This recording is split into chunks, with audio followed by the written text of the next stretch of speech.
welcome to the start of the vlog. It's Wednesday today. It is Wednesday, my dudes. I did read yesterday, but I decided to DNF the book that I'm reading. And that book is City of Fallen Angels by Cassandra Clare.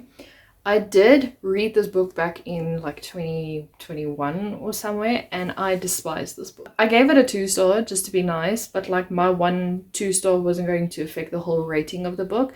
And thinking back now, I wish I would give it a 1-star. But we're not here for a review. We are just here so that I can let you know. I read up until 44% of this book, and I'm DNFing it. I just can't deal with these characters again. I can't deal with Jason Clary's miscommunication, with Jocelyn being something. I don't know what she is. And then Clary's behavior towards Jocelyn. I was just like, okay. I remember the ending, and that's all that counts. I wanted to read this because my bestie and I are doing like a Shadowhunters read along, but because I know how it ends, I'm just gonna put it down. I did tell her, I was like, I cannot deal with this book. I have no inkling to pick it up. And she was like, you know, you can stop if you want to. She has to read it though because she only watched the shows. I was bored out of my brain. So then I went on this whole tangent yesterday because I want to pick up Sunrise on the Reaping. The problem is that I read all the Hunger Games books, including Ballad of Songbirds and Snakes, physically. So I was like, should I read Sunrise on the Reaping also physically? Because I mean, that's how the books impacted me. But because I'm working because I'm working long hours, I think I will be diving into the audio. What I usually do with my audios is I read them at 2x speed, but to savor the book and to really connect with the characters, I'm doing it on 1.5 speed. We'll see if it's still too slow for me. And if you don't know what Sunrise on the Reaping is about, it is a prequel to the Hunger Games, and it follows Haymitch's story. So Haymitch was one of the victors in the Hunger Games trilogy, and so we follow his story of how he went into the games and how he survived. We did get a glimpse of it from Katniss's perspective in Catching Fire, where it kind of explained how Haymitch won the games. But I think to see it from his perspective and to see what he went through and understand how he ended up being who he is, I think that's going to be very impactful. Honey, you've got a big storm coming. I'll give you updates as we go, but I don't think I'm going to be like every 10 chapters or every part. I think there's 3 parts.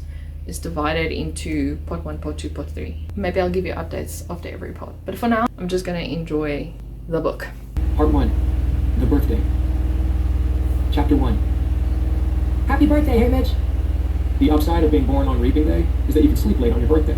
Drop of blood from her cheek. The shaft that connected our cart to the team apparently snapped, and our horses are long gone, leaving a trail of wreckage. I was going to give her this, for a token, so she'd have something from home. She likes flowers. They're coming to get her. They don't want to feature this death on the Capitol's watch. This is not the blood they want to paint their posters with. What difference does it make? Me handing her over now or later. I catch sight of myself on one. If this is still being recorded and possibly aired, at least in the Capitol, maybe it does make a difference if I resist as best I can. Maybe this is where I paint my own poster. For the first time, in the gorgeous rig with our fine ornaments, we look like tributes of consequence, not long shots. Or at least long shots you might consider sponsoring. A shame one of us is dead. The reckless mountain boy with the dead girl in his arms seems foolish, a trifle amusing, and nothing more. Something steals inside me, and I think, you are on a high horse, mister, and someday, someone will knock you off it, straight into your grave. He turns his attention to the screen to my right, which features a shot of me from the waist up clapping. His fingers move to the signature white rose in his lapel, straightening it as he looks down again. Why am I tearing up? I don't know. Why is my phone so loud? Okay, so we just met characters we met in the previous books. Obviously, they are younger, and I think it hits so much harder when you know what happens to them in like the Hunger Games trilogy, and now meeting them in here, it's like, ooh. That's, yeah. And, oh, they also mentioned Finnick. I think it was Finnick. Yeah. Only, like, briefly. Haymitch mentions Finnick. This, I don't know. I think this book is really going to break me. So, it's great. Very great. I'm on chapter 7 right now. 23%. I don't know why I showed you, like, very lopsided. Hold on. There we go. Chapter 7. 23%. I'm gonna cry. Okay, it's fine. I think I have 2 more chapters left before before part 2. So I think I'm gonna finish that today. I'm gonna be broken by the end of the day. Oh my word. I'm sorry, this is the worst angle, but I just have to ask. What was my question? No, I want to say, I don't understand Plutarch in this. Like, one minute he is supportive, and the next he's like, okay, I'm for the capital. Hopefully that doesn't give a lot away, but I'm just like, this man's confusing me. It's like he doesn't know which side he wants to swing in. He wants to be on par with the tributes, but he also wants to be on par with the capital. So, I don't know. He's a confusing character. He's not as confusing in the original Hunger Games. There, you know, he is only for the capital. But now, I don't know. I'm on chapter 8 right now. I don't know why I always do that. It's so weird. Chapter 8. 2 more chapters to go, so chapter 8 and 9, obviously. And then we'll get to part 2. I am really enjoying this book so far. It's not a 5-star read for me so far, but it's a high 4-star. Only 27% in. The thing is, I usually when I'm reading, I like to pause the reading to go to watch YouTube videos and all of that, and that hasn't happened to me.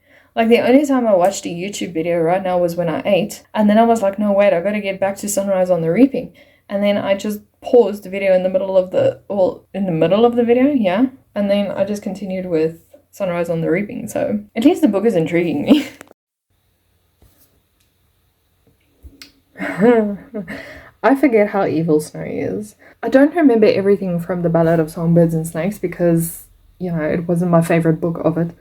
But I really need to reread that because this man is not okay. I know about his whole thing with District 12, if you know, you know, but this man is so cunning. What is he doing? I have so many questions. Okay, I'm at part 2 right now. Just to show you. I'm gonna go get the washing and then probably watch some YouTube videos. Do I want to continue? Yes, but I want to savor it as well. I don't want to push too much. Tomorrow is another day. Tomorrow we can see if I can finish this book, but I don't want to rush it. I want to enjoy it. And hopefully I don't get into a reading slump, but I might want to reread the whole Hunger Games trilogy and Ballad of Songbirds and Snakes afterwards. Yeah, okay, no, I'm going. Bye. Good morning, everyone. Happy Wednesday. I haven't done my hair yet, so... I don't know why you had to have that piece of information, but you have that now, and here we are. It has come to my attention that I have confused Plutarch with Caesar. Don't ask me how I did that, but I did that. But now, everything is slowly starting to make sense. And, I don't know, just the tidbit of things you get from Haymitch's like story and how it incorporates into Catching Fire specifically, I was like, okay, this is really interesting. It really makes me want to read the whole trilogy again. I don't know about The Ballad of Songbirds and Snakes, obviously because I liked Snow's story. Maybe I should just watch the movie because I never did that. And it's the same person or the same director who did The Hunger Games, so I think it's a woman. I'm not sure, but I know they'll stick to like the majority of the story. So I don't know why I'm scared of watching it, you know? I don't even know in what chapter I am. I just started the audiobook this morning because I just couldn't get enough. And so the earlier the better. Hopefully I'll finish it today and then I can give my review. I hope I'm not broken. So far we have just gone into the area where they had those interviews, you know, like where they on TV, I don't know if that in front of a crowd, there we go. And I'm very curious to see how the arena looks. That's always been something that has intrigued me, is how the arena is set up. And what I also like about the story is Suzanne Collins writes, for example, if you start reading this book first and you don't know what the Hunger Games is about, she gives you enough detail without diving deep into like everything. So it's enough for a person who reads it for the first time without the knowledge of the trilogy, but it's also enough for the person who is familiar with the trilogy and familiar with the Hunger Games. So it's not like you're being pumped with information the whole time and being like, I know this, I know that why this is happening. It's like 3 sentences that just combines everything so you know what they are talking about. And I feel like a lot of authors don't know how to do that. Like they will go off on a tangent once again because, you know, just to remind you how this thing works. But Suzanne Collins has this nice way of just saying in 3 sentences, this is what's going to happen, this is why they do it, and, you know, how they do it. And I kind of like that. I think for now, I'm just going to continue. Oh my word. Being burned alive. Let me out! Let me loose! Burnet's hand clamps over my mouth. We're so sorry, Haymitch. We tried, you know we did. I hear Burnett ask, a cool hand rests on my forehead. The scent of chamomile flowers. I limp along behind them. The mourners grow as we proceed. Everybody should be at work, but they'll claim they were sick. By the time we reach the graveyard, a couple hundred people have assembled. Seems like a lot compared to Mama's burial. But then I realize we're not grieving alone. As my eyes sweep the crowd, I see person after person press the 3 middle fingers of their left hand to their lips and then extend it to their dead. Our way of saying goodbye to those we cherished. It's my bag of gumdrops. The ones I had Sid deliver to her after the reaping. I looked down at the bag. It's a normal bag with the Donner's label. Then I noticed the gumdrops. Not a variety of colors. Not a rainbow. They're all a deep blood red. Before I knew it, they all came tumbling out. Family, tributes, friends, comrades in arms, everybody. She's like me, Pete always says. But she was smarter than me. Or luckier. She's the one who finally kept that sun from rising. And I reply, I love you like all fire too. The end. This is Jefferson White. We hope that you've enjoyed this production of Sunrise on the Reaping, a Hunger Games novel. No, I didn't. This program was directed by Scott Sharon, produced by Paul Gagne. I need a minute. Okay, so obviously the story was a gut punch. I was like, didn't need that. I didn't need that at the end. Stop tearing up, please. I am gonna give it a 4.5 out of 5 stars. I think it's a lot more impactful probably if I read The Hunger Games again. I need to stop. I can feel my throat closing up. I don't think it's between I love it and I'm obsessed, but it's not I'm completely obsessed that it's going to be like my end all and be all. That will still be The Hunger Games. But this one was just, yeah, a gut punch of note is all I can say. I think that's my only review is, wow, I don't think I'm okay. The ending was a beautiful story. As someone who has always as someone who has always loved The Hunger Games, I really enjoyed seeing Hamish's story. And I think with a lot of people that they say, if Suzanne Collins writes about Effie, for example, I would read that. Yeah, it was a beautiful story. I think the only thing that threw me out of the story usually was the increased songs or poems at the end. And I know the correlation between the poem and the story. It's just, I don't know, it took me a bit out of the story. Like when you're in this moment and then all of a sudden this verse of a song pops up and I'm like, okay. So that was the only thing that kind of pulled me out of the story. But other than that, it was a great story. It deserves all the praise it gets. That's all I'm saying. Okay, moving on. I think I'm gonna read, what is this? Gifted and Talented by Olivie Blake, because I do have the ARC and it's due by the 10th. Luckily, it's only the 3rd right now, but I want to make a good dent in it. I also have it on audio, so thank you Everand for putting all of Olivie Blake's books on the platform, because yeah, I need to read her backlog as well. But anyway, so yeah, I'm gonna read Gifted and Talented right now. What I know about this book is about 3 siblings who have to go through an ordeal because their father just passed. So I'm thinking it's like a fight for the inheritance. And it's an Olivie Blake book. I'm gonna read it. Okay, let's go read. Africa might actually suggest to whether Arthur's own mantle of hypocrisy was dismally fitting. I had the ring light on just now and my retinas have been burnt. Just a quick update because I stopped the book for now.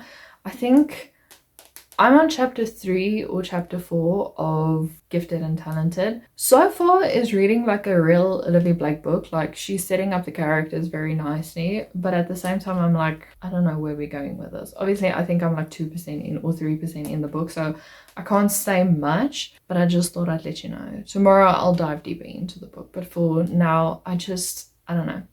I want to sit and watch YouTube videos and I just want to rot on the couch. Also, the ARC that I received, if a book has like 2 F's next to each other, like effort or something like that, it makes this weird it's so distracting actually. It's an E and then there's like a small bracket thing at the bottom and then the rest of the word follows, and I'm just like, why is this book like this? And Pan McMahon's books always have issues when it comes to Olivie Blake's books. I haven't tried their other books yet, but there's always an issue with Olivie Blake's books. And I'm like, I just want to read it on my Kindle without issues. But there always has to be double F's missing. And I think in the previous books that I got, I think I got the Atlas 6 as an ARC. A cap as a letter T and an H would always be missing when it came to, say for example, the group or something. Then it would say E group. And then I'd be like, okay. So it takes me longer to read the books, and I'm actually glad I started reading the book when the audiobook came out, because wow, that just, I don't know, They need to figure out, I don't know, how to change that. Unless they do that so that it's not put on the pirate sites. That could be why. I don't know. If it's a security measure, then I'm all for it. But at the same time, I'm like, it's breaking my brain. But they all have this very fast friendship, specifically the Dr. Mason and Zoe and Kira. So they try to help her out a little bit, but... Happy Monday, everyone. I hope you all are having an amazing day. I don't know why I'm starting it like this. Let me just... I don't know what's happening. I feel like the camera is either too high or too low. Anyway, it's such a dreadful day today. I just want to sit in front of the TV and do absolutely nothing. But we have to adopt today. It's okay. I think the last time I updated you was when I said I was going to start Gifted and Talented by Olivie Blake. I also think I'm going to choose this book as my blue on the cover. I can't remember for what that was, but I'll put it here. I was going to read The Last Horse or something for the blue on the cover. I picked it up yesterday and it was too middle grade for me. And I sometimes can read middle grade, but not all the time. I got in like one chapter and then I was like, it doesn't appeal to me. I'm not a horse girly. I like horses, but I've never been into equestrian stuff, you know? So I thought, okay, let me put it down. DNF'd it. So yeah, we're continuing with Gifted and Talented today. The majority of it is blue, so I think it can count. I'm 41% into Olivie Blake's Gifted and Talented. And so far, it's not a bad book, but I'm also not enjoying it. It's giving like 3-star at this moment. And I think it's because the characters are not very likable. I cannot find like a tidbit of care for these characters. And I know they have been written like that. They have been written in a way that's like, these are how bad they are, and this is why you question whether they are going to be the next CEO of their late father's company. And I'm just like, I really don't care. So it's kind of sad to say it because I really love Olivie Blake's books. We're going to stick it through though because it is an arc and the review is due on the 10th. It's already out. So I just got grace, I guess, to the 10th or something like that. So I'm aiming to finish it tomorrow because if I put the audio on 2-speed, it says it's 7 hours and I have a few other books that I want to read as well. So I'm not going to finish it today. I mean, maybe. We'll see how I feel later today. Today is going to be Olivie Blake Day. Hopefully I can finish it. It's only 9 now, so I'm sure I will somewhere along the line be able to finish it. Is my glasses blurry or is it I can't figure out because my eyes are so blurry. I had such a bad sleep last night. Yeah, this change in seasons is really not doing me good. I won't be upset about the fact that we're going into winter. Sorry about the lighting. I don't know what to do. Should I switch on my ring light? Is that gonna help? So I did finish Gifted and Talented yesterday. I didn't give you much updates because I was like, what am I gonna say to you exactly? Besides the fact that I kept repeating it. The first 50% wasn't enjoyable. I just kept on thinking, okay, so when are we going to get to the nitty-gritty parts? Luckily I pushed through. I was actually thinking of DNFing this book and be like, sorry, I'm not interested in this book. But I did push through, and yeah, the last 50% was much more enjoyable than the first 50%. There were side characters that came into the book as well that made the book just more, or that made the 3 main characters just a bit more enjoyable than what they were. It has a very interesting storyline to it. I don't know how to explain it because you're not focusing a lot on who's going to get the company from the dad. You're focusing more on their lives and the things that are going wrong in their lives. And I saw someone saying it's a satire of, you know, like rich people's lives, and I can see that. It was just boring. The first 50% was really boring, but I thought this was going to be another like almost 4-5-star book for me, 4.5 even maybe, but I'm settling on a 3.75. There were elements in this book that I really enjoyed, especially the writing. Olivie Blake's writing is always so fun for me to read, but the rest was just, I couldn't care. When I think it was the eldest daughter as well, she was so dramatic in everything, and I was just like, okay. The brother is funny though. I like Arthur. I don't know, he has this weird way of saying things sometimes, and the narrator also portrayed it very nicely.